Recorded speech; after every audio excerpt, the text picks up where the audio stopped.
Hello students, कैसे हो students. आपको पता है कि हमने काफ़ी टाइम तक वीडियो अपलोड नहीं की है ना, उसके लिए सॉरी। बट इससे पहले हमने क्या क्या पढ़ा था वो एक बार रिकॉल कर लेते हैं, उसके बाद फिर आगे बढ़ेंगे। इससे पहले हमने इंट्रोडक्शन किया था चैप्टर फर्स्ट का। चैप्टर फर्स्ट क्या है हमारा? वास्तविक संख्याएँ, है ना। वास्तविक संख्या यानी कि रियल नंबर। वास्तविक संख्या के बारे में हमने सब कुछ जान लिया था कि वास्तविक संख्या के अंदर कितनी संख्याएं, कितने प्रकार की अलग अलग संख्या होती हैं, उनकी डेफिनेशन पढ़ी थी हमने, ठीक है। अब इसके बाद हमें पढ़ना है, कुछ टॉपिक रह गए थे। ये टॉपिक उस टॉपिक से अलग हैं। क्यों अलग है? क्योंकि ये जो टॉपिक है ये आपके टॉपिक डायरेक्ट आपकी एक्सरसाइज में मिलेंगे। वो जो टॉपिक थे वो आपकी बेसिक नॉलेज थी, वो क्लियर होनी चाहिए। जिस बच्चे ने वो वीडियो नहीं देखी ना इसकी, वो लेक्चर फर्स्ट, चैप्टर फर्स्ट का लेक्चर सेकंड है, वो लेक्चर फर्स्ट होगा, वो आप देख लेना, ठीक है। आपका जो वास्तविक संख्या क्या है ना, ये सब कुछ क्लियर हो जाएगा आपका। चलो वीडियो ज़्यादा लॉन्ग नहीं करने के, हम पढ़ेंगे इसमें चैप्टर 5, सॉरी टॉपिक 5 पढ़ेंगे इसमें। पहला जो टॉपिक होगा वो टॉपिक होगा भाज्य संख्या क्या होती है। सेकंड जो टॉपिक होगा अभाज्य है। थर्ड एचसीएफ और एलसीएम पढ़ेंगे, और एचसीएफ एलसीएम के अंदर एक इसका फॉर्मूला ही पढ़ेंगे डायरेक्ट, ठीक है। और फोर्थ पढ़ेंगे अभाज्य गुणनखंड विधि। फिफ्थ पढ़ेंगे अंकगणित के आधारभूत प्रमेय, फंडामेंटल थ्योरम ऑफ अर्थमेटिक। चलो फर्स्ट क्या है हमारा? भाज्य संख्या। इसके बारे में नंबर फर्स्ट भाज्य संख्या, और नंबर सेकंड अभाज्य संख्या।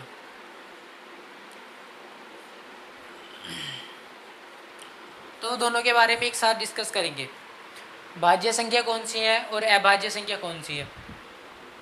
तो भाज्य संख्या ऐसी संख्या, ध्यान से सुनना, ऐसी संख्या जिसके दो से अधिक गुणनखंड हो, जिसके दो से अधिक गुणनखंड हो वो भाज्य संख्या कहलाती है। और ऐसी संख्या जिसके केवल और केवल दो गुणनखंड हो, जिसके केवल और केवल दो गुणनखंड हो, वो क्या होती है? तुम्हारी अभाज्य संख्या, है ना। तो पहले लिख लेते हैं, थोड़ा सा वो डिस्कस करेंगे अच्छी तरीके से। दो से अधिक गुणनखंड, इसके क्या है? केवल और केवल दो गुणनखंड। अभी तो समझ में नहीं आया होगा अच्छी तरीके से, कोई नहीं, क्लियर करेंगे अभी। भाज्य संख्या दो से अधिक गुणनखंड, और अभाज्य संख्या केवल और केवल, ना इससे कम ना इससे ज़्यादा, है ना। केवल और केवल दो गुणनखंड। सपोज एक काम करो, पहले कुछ संख्या लेकर चलते हैं, जैसे 4, 2, 5, 6, 10, है ना। ये लेके चलते हैं। अब इसमें आप ये बताओ 4 के गुणनखंड क्या होंगे? 4 के गुणनखंड करो, 2 2 जा 4, 2 1 जा 2, तो क्या होंगे इसके? 1 तो सभी का होगा, 1 इंटू 2 इंटू 2, क्योंकि 1 इंटू 1 1 जा 1 भी तो होता है ना। तो 1 इंटू 2 इंटू 2 लिख देंगे इसको। तो ये क्या हो गया? 1 इंटू 2 इंटू 2। तो इसके गुणनखंड कितने हो गए? 1 2 एंड एक, है ना। एक तो 1 हो गया, एक दूसरा 2 हो गया, फिर एक और 2 हो गया, है ना। तो 2 देखो, ये ऐसे देख सकते हो, 2 2 जा 4 और 4 1 जा 4, ठीक है।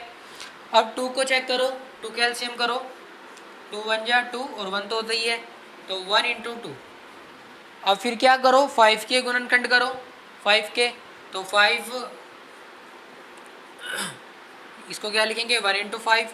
6 के करो सेम ऐसी, 1 इंटू 2 इंटू 3, है ना। करके दिखा देता हूँ एक बार, 2 3 1, ठीक है। तो इसको 1 इंटू 2 इंटू 3। 10 को कैसे लिखेंगे?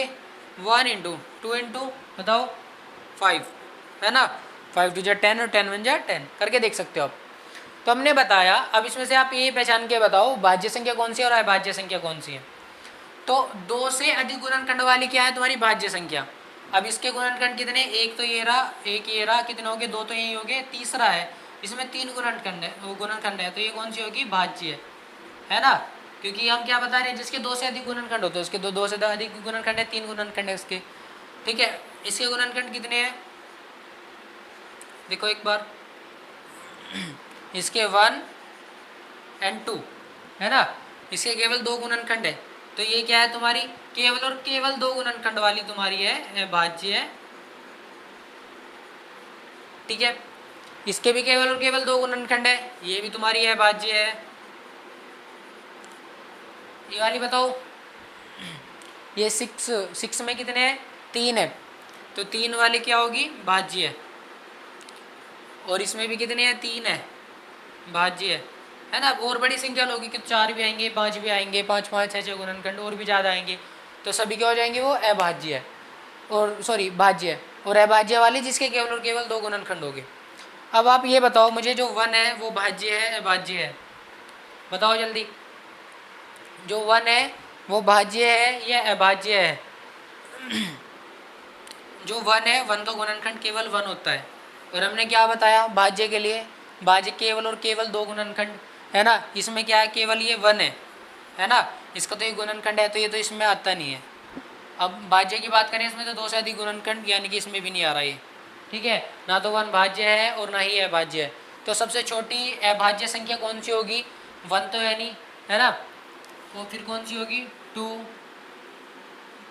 होगी, 2 के बाद 3, 3 के बाद 5, 5 के बाद 7, 7 के बाद 8 भी नहीं होगी, 9 नहीं होगी, 10 नहीं होगी, 11 होगी, है ना। और ऐसी बीच बीच में चलती जाएंगी। ठीक है, तो सबसे छोटी भाज्य संख्या कौन सी है, अभाज्य संख्या है सबसे छोटी है 2।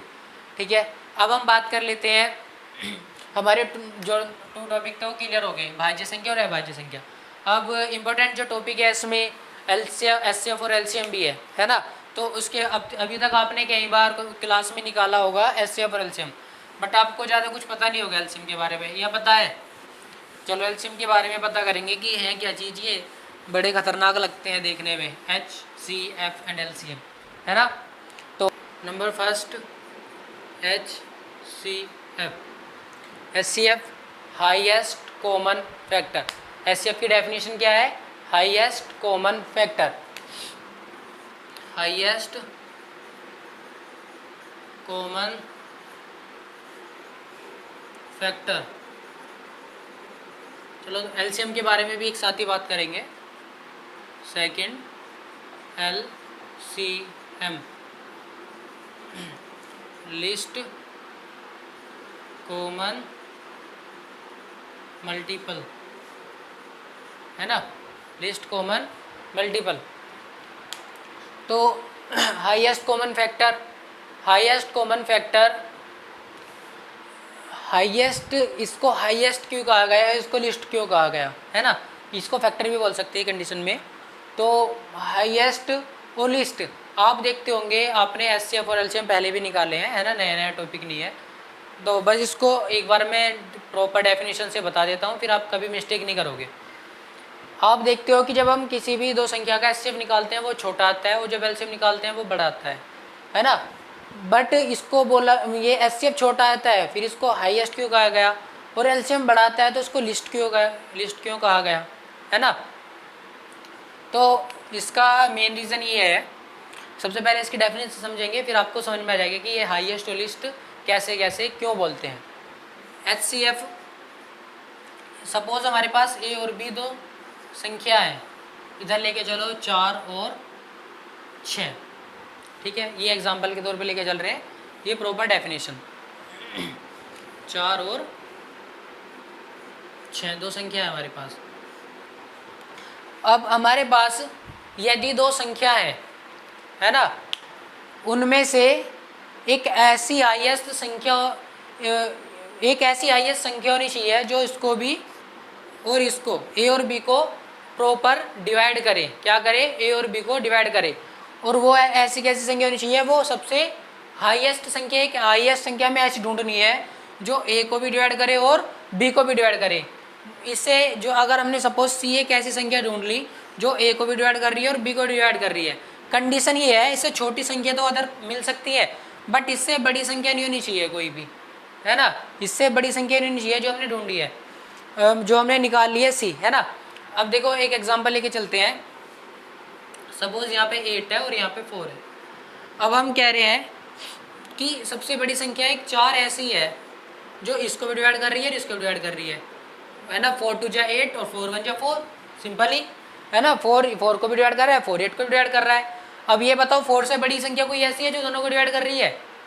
बताओ, क्या 4 से भी बड़ी है कोई ऐसी संख्या है जो 4 को भी डिवाइड कर रही है और 8 को भी डिवाइड कर रही है? ऐसी कोई भी संख्या नहीं है। इससे छोटी संख्या तो मिल सकती है आपको 2 इसको भी डिवाइड कर रही है और इसको भी डिवाइड कर रही है। हमने क्या ढूंढी? हमने एक ऐसी संख्या निकाली है जो सबसे बड़ी संख्याओं में एक ऐसी संख्या कि जो दोनों संख्याओं को डिवाइड कर रही है, और वो संख्या सिर्फ एक हाईएस्ट संख्या है जो दोनों संख्याओं को डिवाइड कर रही है। इससे बड़ी संख्या कोई और है नहीं जो 4 को डिवाइड कर रही है और 8 को भी। तो यदि हमारे पास ए और बी दो संख्या है, तो यदि हमने कोई तीसरी संख्या एक ऐसी होगी जो ए को भी डिवाइड कर रही होगी और बी को भी डिवाइड कर रही होगी और वो हाईएस्ट होगी, उससे हाईएस्ट कोई ऐसी संख्या नहीं होगी जो ए को भी डिवाइड करेगी और बी को भी डिवाइड करेगी, है ना, वो हाईएस्ट संख्या को हम एचसीएफ बोलते हैं, है ना, समझ में आ गया? उसी हाईएस्ट संख्या को एचसीएफ बोलते हैं। अब एलसीएम क्या है? हाईएस्ट समझ में आ गया ना क्यों कहा गया? वो संख्या एक हाईएस्ट ही है जो दोनों संख्याओं को डिवाइड कर रही है ना, तो इसलिए हाईएस्ट कॉमन फैक्टर कहा गया इसको। अब देखो, जो हाईएस्ट कॉमन फैक्टर होगा या तो उनके बराबर निकला या इनसे छोटा छोटा होगा, है ना, तो इसलिए छोटा संख्या आती है वो, एचसीएफ इसलिए छोटी आती है। अब एलसीएम हमारा बड़ा क्यों होता है और इसको लिस्ट क्यों कहा गया भाई, है ना, इसके बारे में बात करते हैं। लिस्ट, कॉमन, मल्टीपल, यानी कि लिस्ट यानी कि छोटा। अब देखो 4 और 8 एक ऐसी संख्या निकालो जो जिसको 4 भी डिवाइड कर रहा हो और 8 भी। उल्टा करेंगे आपका, इस बार क्या करेंगे उल्टा। पहले हम ऐसी संख्या ढूंढ रहे थे जो 4 को भी डिवाइड कर रही है और 8 को भी, है ना, 4 को भी और 8 को भी, बट हमें इस बार एक ऐसी संख्या निकालनी है जिसको 4 भी डिवाइड करे और 8 भी डिवाइड करे, है ना। तो ऐसी संख्या क्या होगी, और वो सबसे छोटी संख्या होनी चाहिए, क्योंकि बड़ी से बड़ी संख्या तो कितनी भी मिलती चली जाएंगी, जिसको 4 भी डिवाइड कर रहा होगा 8 भी। तो ऐसी बड़ी संख्या केवल है हमारे पास 8, जिसको 8 भी डिवाइड कर रहा है और 4 भी, है ना। और इससे बड़ी भी संख्या मिल सकती है हमें, बट ये क्या है, 8 सबसे छोटी है। क्या से छोटी संख्या है इसके बीच में हमें कोई 8 से छोटी कोई संख्या ऐसी मिल जाएगी जिसको 4 भी डिवाइड कर रहा है और 8 भी डिवाइड कर रहा है ना। केवल हम यहाँ पे नेचुरल नंबर मान के चल रहे हैं इनको, जो संख्या एलसीएम और एचसीएफ आ रहा है हमारा, है ना, नेगेटिव में मिल सकती है, नेगेटिव में मत लेना, ठीक है, पॉजिटिव लेनी है। केवल हमें जो संख्या निकालनी है एचसीएफ और एलसीएम वो हमारा नेचुरल नंबर हो सकता है केवल, ठीक है, नेचुरल नंबर बोल सकते हैं, या पॉजिटिव इंटीजर ले लो केवल, ठीक है। तो क्या 0 और 8 के बीच में कोई ऐसी संख्या है जिसको 4 भी और 8 भी डिवाइड कर रहा हो, दोनों नहीं है। तो ये क्या है, ये लिस्ट यानी कि सबसे छोटी एक ऐसी संख्या है जिसको 4 भी डिवाइड कर रहा है और 8 भी, तो इसलिए क्या कहा गया इसको, लिस्ट कॉमन मल्टीपल, ठीक है। चलो अब नेक्स्ट टॉपिक है, नेक्स्ट टॉपिक नहीं, अभी एक एग्जांपल लेके चलते हैं। सपोज हमारे पास 6 और 8 है, 6 और 8। अब बात आती है हम एचसीएफ और एलसीएम निकालें कैसे, है ना। अब आते हैं हम अपनी अभाज्य गुणनखंड विधि। अभाज्य गुणनखंड विधि से हम क्या निकालते हैं, एचसीएफ और एलसीएम। आपने पहले भी निकाले हैं, बट आपको नाम से नहीं पता था कि ये अभाज्य संख्या गुणनखंड विधि है, सॉरी अभाज्य गुणनखंड विधि है ना। ये अभाज्य क्या है, अभाज्य से अभी हमने अभाज्य संख्या पढ़ी है जिसके केवल और केवल दो कॉमन फैक्टर हो, जिसके केवल जिसके केवल दो गुणनखंड हो। अब 6 को अभाज्य संख्या के रूप में लिखो, अभाज्य संख्या के गुणनखंड के, यानी कि 6 के गुणनखंड करो, ठीक है। तो 2 × 3, तो आप देखते हो कि 2 भी क्या है, अभाज्य है, 3 भी क्या है, अभाज्य है। इनका क्या कर दिया हमने, गुणनफल। तो ये क्या है, अभाज्य है, गुणनखंड है, ये अभाज्य गुणनखंड। अब देखो 8 के फिर गुणनखंड करो, 2 × 2 4 जा 8, 2 2 जा 4, 2 1 जा 2, तो 2 × 2 × 2, 1 भी इंक्लूड कर सकते हैं, कोई दिक्कत नहीं है ना। देखो 8 को क्या लिख सकते हैं, 2 × 2 × 2। अब देखो 2 भी अभाज्य है, 2 भी अभाज्य है, 2 भी अभाज्य है, और इनका गुणनखंड है, तो अभाज्य गुणनखंड बना। और अभाज्य गुणनखंड बना तो इसको क्या बोल दिया, अभाज्य गुणनखंड विधि। नाम समझ में आया ना, अभाज्य गुणनखंड विधि इसका नाम क्यों है। अब एचसीएफ निकालते हैं हम, एक ऐसा नंबर निकालना है जो 6 को भी डिवाइड कर रहा हो और 8 को भी डिवाइड कर रहा हो, और वो कैसा होना चाहिए, सबसे हाईएस्ट, है ना। छोटा तो मिलते चले जाएंगे, सबसे हाईएस्ट ढूंढना है हमें। तो देखो 2 इसमें भी 2 इसको भी डिवाइड कर रहा है, इसको भी डिवाइड कर रहा है, तो दोनों में कॉमन 2 है, तो 2 दोनों को डिवाइड करेगा।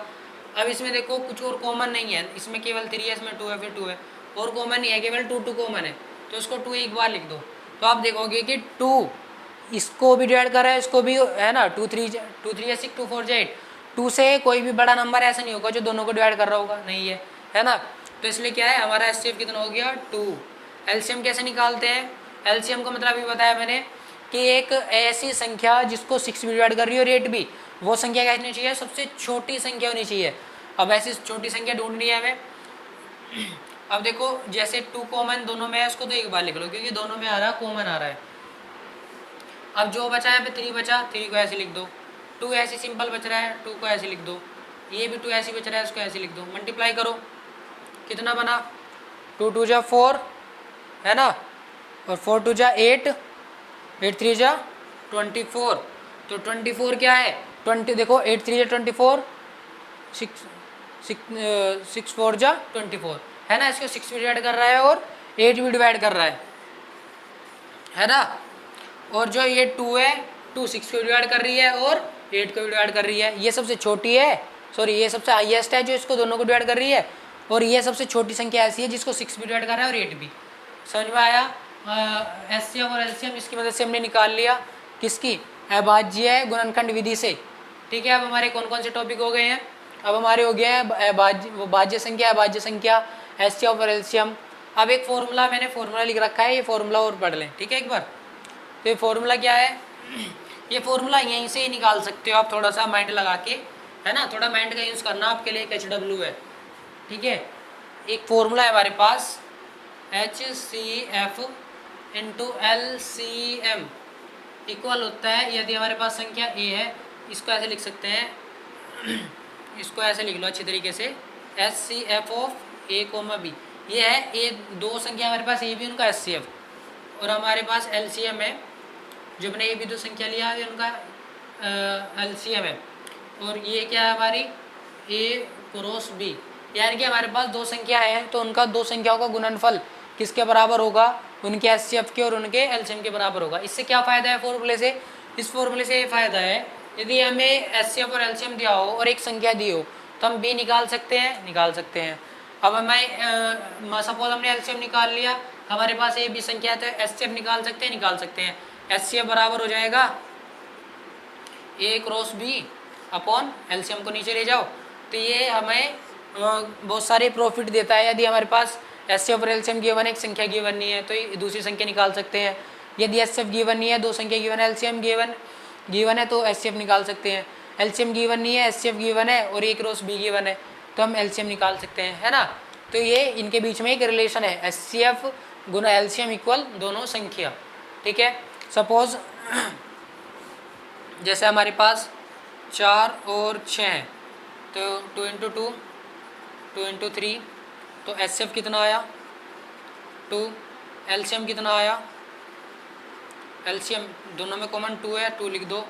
ये 2 बचा, इसको सिंपली ऐसे लिख दो, 3 बचा, इसको ऐसे लिख दो, ठीक है। इनको ऐसे लिख दिया, मल्टीप्लाई करो, 2 2 जा 4 और 4 3 जा 12, ठीक है। तो अब तुम देखो LCM गुना HCF करो, HCF गुना LCM कितना आ रहा है 2 इंटू 12 कितना आ रहा है 24। अब A गुना B करो, दोनों संख्या का क्रॉस करो, 4 इंटू 6 कितना आ रहा है 24।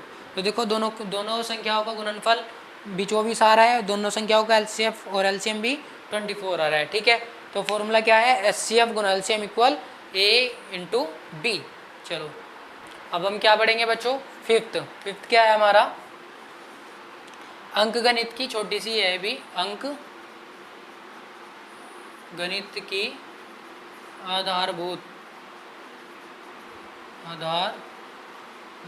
प्रमेय, फंडामेंटल थ्योरम ऑफ अर्थमेटिक, है ना। फंडामेंटल थ्योरम ऑफ अर्थमेटिक क्या है, अंक गणित की आधारभूत प्रमेय। तो अंक गणित की आधारभूत प्रमेय क्या कहती है बच्चों, ये बहुत ही सिंपल ही कहती है। जैसे अभी हमने HCF और LCM पढ़ा है ना आपको अभाज्य गुणनखंड विधि से, है ना, आपको वहीं क्लियर होगी थी ये वाली जो विधि है अंक गणित के आधारभूत प्रमेय। ये क्या कहती है, अगर आपके पास कोई भी भाज्य संख्या है उसको आप अभाज्य संख्या के रूप में लिख सकते हो, है ना। ये भी छोटी सी है, अभी थोड़ा सा और ज्वाइंट करना है, अभी पूरी परिभाषा नहीं हुई है। सबसे पहले क्या कह रहा है, कोई भी हमारे पास 6 मान लो, कोई भी ये एक हमारी क्या है, ये भाज्य संख्या है। पता है ना आपको भाज्य संख्या क्यों, क्योंकि इसके फैक्टर करोगे, फैक्टर कितने आएंगे 1 इंटू 2 इंटू 3, ठीक है। तो कितने फैक्टर हैं इसके, 3 फैक्टर हैं। 2 से तो अधिक है ना, अगर 2 से अधिक हो जाते हैं तो वो क्या होते हैं, तुम्हारी भाज्य संख्या होती है। तो कोई भी भाज्य संख्या है तो उसको हम कैसे लिख सकते हैं, उसको अभाज्य संख्या के रूप में लिख सकते हैं। क्या बोलती है ये, उसको अभाज्य संख्या के रूप में, अभाज्य संख्या के गुणनफल के रूप में लिख सकते हैं। अब देखो 6 को कैसे लिख सकते हैं हम, 1 इंटू 2 इंटू 3। तो देखो ये भी कैसी है, अभाज्य है, अभाज्य है। ये कैसी है, अभाज्य है। ये संख्या कैसी है, ये भी अभाज्य है, क्योंकि जो ये संख्या आ रही है ये इनके केवल, ये कैसी है, इनके केवल 2 गुणनखंड है। 3 के क्या है 1 और 3, 2 के क्या है 1 और 2, है ना। और इसको 1 को 1 लिखना जरूरी नहीं है, तो ये तो क्योंकि ना तो अभाज्य होती ना भाज्य होती, ठीक है, ये गलती से लिख दिया था। तो कैसे लिख सकते हैं 6 को, 2 इंटू 3। तो दोनों क्या है हमारी दोनों क्या है हमारी, अभाज्य संख्या है, क्योंकि 1 तो जरूरी नहीं है ना लगाना। तो इसको क्या है, डेफिनेशन में क्या कहा गया, कोई भी हमारी यदि भाज्य संख्या है, कोई भी हमारी यदि भाज्य संख्या है, उसको हम अभाज्य संख्याओं के गुणनफल के रूप में लिख सकते हैं। समझ में आया, यही क्या है तुम्हारी अंकगणित की आधारभूत प्रमेय। पर ये भी पूरी नहीं हुई है, पूरी कब होगी, पूरी है यदि कोई हमारी भाज्य संख्या है उसको हम अभाज्य संख्याओं के गुणनफल के रूप में लिख सकते हैं। और यदि हम अभाज्य जो गुणनखंड है उनके कर्म को ध्यान में न रखकर, उनके कर्म को ध्यान में न रखें, तो वो संख्या कैसी होगी, अद्वितीय होगी।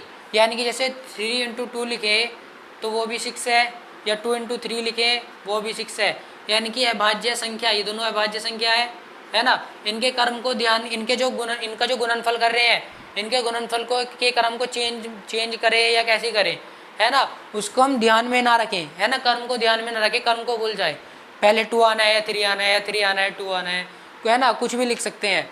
तो ये क्या होगी फिर, ये एक यूनिक वे होगा, यानी कि एक यूनिक सॉल्यूशन देगा। 3 इंटू 2 कर लो तब भी 6 देगा, 2 इंटू 3 कर लो 6 देगा, है ना। तो अब अंकगणित के आधारभूत पर में समझ में आई। अब जैसे 18 है, 18 कैसी है, भाज्य संख्या, चेक कर सकते हो आप। तो 18 को कैसे लिख सकते हैं, 2 इंटू 3 इंटू 3, है ना। या उसको ऐसे लिख सकते हैं 3 इंटू 2 इंटू 3, या उसको ऐसे लिख सकते हैं 3 इंटू 3 इंटू 2, है ना, कैसे भी लिख सकते हैं। तो सभी रिजल्ट कैसे होंगे, 18 होंगे। तो हमने क्या करा कि हमने कोई भी एक भाज्य संख्या ली, उसके गुणनखंड करे और उसको भाज्य संख्याओं के रूप में, अभाज्य संख्याओं के रूप में, अभाज्य संख्याओं के गुणनफल के रूप में लिखा, है ना। और उनके अगर क्रम को ध्यान में ना रखें तो वह एक यूनिक सॉल्यूशन होगा, है ना, अद्वितीय होगा। अद्वितीय मतलब यूनिक, यानी कि केवल और केवल एक, ठीक है। तो आपको डेफिनेशन इस पे शो हो रही होंगी ना डिस्प्ले पे, तो ये यहाँ से आपको नोट करना है, ठीक है। और कुछ भी डाउट है तो आप मुझे कमेंट कर सकते हैं, तो मैं शॉर्ट वीडियो बना के अपलोड कर दूंगा उस पर, ठीक है। Thank you.